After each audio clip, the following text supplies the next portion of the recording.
It is the spring of 1864. You stand in the wings of a crowded theater, listening to the thunderous applause for your older brother. This is your life as John Wilkes Booth, strikingly handsome, already a wealthy star at 25.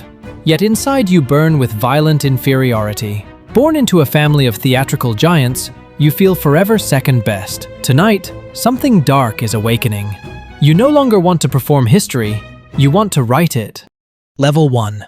The Shadow. You are born in 1838 in Bel Air, Maryland. Your father is a theatrical god. Your older brother is the greatest Shakespearean actor on earth, and you are just the handsome little brother. You have the looks, you have the charm. Women throw themselves at you, but inside you are burning with an inferiority complex that dictates every breath you take. Listening to thousands of people roar his name, the jealousy is a physical sickness in your stomach. You realize no matter how hard you practice the lines, you will always be second best. You want a spotlight that nobody else can steal. You don't just want to recite history anymore, you want to write it. You realize the fastest way to become immortal isn't to be the best, it is to do something unforgivable. Level 2. The Master Key. By 1860, you are a massive star, touring the country from Boston to New Orleans, making $20,000 a year. Women mail you locks of their hair. You walk down the street, and people freeze just to look at you. Your face is your passport, but when you step out the stage door, the illusion shatters. The Civil War is ripping the country apart. Young men your age are bleeding out in the mud of Shiloh and Antietam. You loudly support the South. You believe in slavery. You hate the North. But you refuse to enlist. Fighting in a trench is for anonymous poor boys. You feel like a coward playing dress-up, while a real war happens without you. Then you realize your fame is a weapon. Guards don't check the bags of famous actors. Generals want to shake your hand. Your celebrity is a master key, and you are going to put it in the darkest door in America. Level 3. The Conspirator. It is the summer of 1864. You use your acting tours to smuggle quinine and medical supplies to the Confederate Army crossing borders. With a smile and a signed autograph, you sit in dim boarding houses in Washington, buying rounds of whiskey for drifters, ex-Confederate soldiers, and desperate men with nothing to lose. You build a crew of broken men who look at you like a king. Your hatred for Lincoln becomes an obsession. You blame him for every dead Southern boy. You blame him for destroying the world you thought you owned. You stop taking acting jobs. You pace your hotel room, plotting. You tell your men you are going to kidnap the president, tie him up, and smuggle him to Richmond to force the Union to surrender.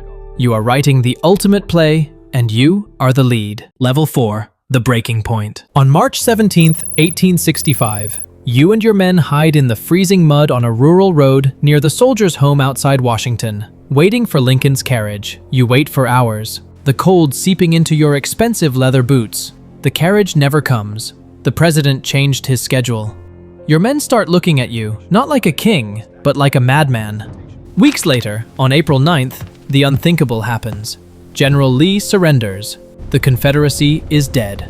2 days pass, and on April 11th, you are standing in a crowd on the wet grass outside the White House, staring up at the gaslit window. Lincoln is giving a victory speech. The crowd is cheering, but you are vibrating with rage. He suggests giving the right to vote to formerly enslaved men. The words hit you like a punch to the jaw. You turn to the man beside you, hands shaking, and whisper, "That is the last speech he will ever make." Kidnapping is a rehearsal. You are ready for the final act. Level 5. The Trap. On the morning of Good Friday, April 14th, you approach Ford's Theater on 10th Street. You know this building better than your own home. You know the trapdoors, the blind spots. You know the play. They are watching Our American Cousin. You have performed in it. You know the script by heart. You know exactly when the biggest laugh of the night happens. Act 3, Scene 2. The line, "You sock-dologizing old man trap." You know the roar of the crowd will swallow the sound of a gunshot. You walk in wearing a dark suit and a slouch hat. The ticket taker waves you in. The stagehands nod. Nobody stops you, because you are John Wilkes Booth. You belong here. You climb the carpeted stairs, your heart hammering. You stand outside the white door of the presidential box. The police guard went next door to get a drink. The door is unlocked. You reach into your pocket. Your hand closes around the cold, heavy brass of a single-shot Philadelphia Derringer. You push the door open, entering the stage for the last time. Level 6. The performance. At exactly 10:15, the president is sitting in a rocking chair, holding his wife's hand, looking down at the stage. He doesn't hear you step up behind him. You wait for the line. You hear the words. You hear the audience start to laugh. You raise the tiny barrel to the back of his head and pull the trigger. The crack is completely swallowed by the laughter. Then the smoke billows and the laughter stops. You drop the gun, pull a hunting knife, slash a military officer who lunges at you, and vault over the railing. It is a 12-foot drop. Your spur catches on the decorative flag. You fall off balance, and the sharp snap of your fibula echoes in your own ears. You stand anyway under the gaslights facing the audience. You raise the bloody knife and shout, "Sic semper tyrannis! Thus always to tyrants!" You wait for the applause, but there is no cheering.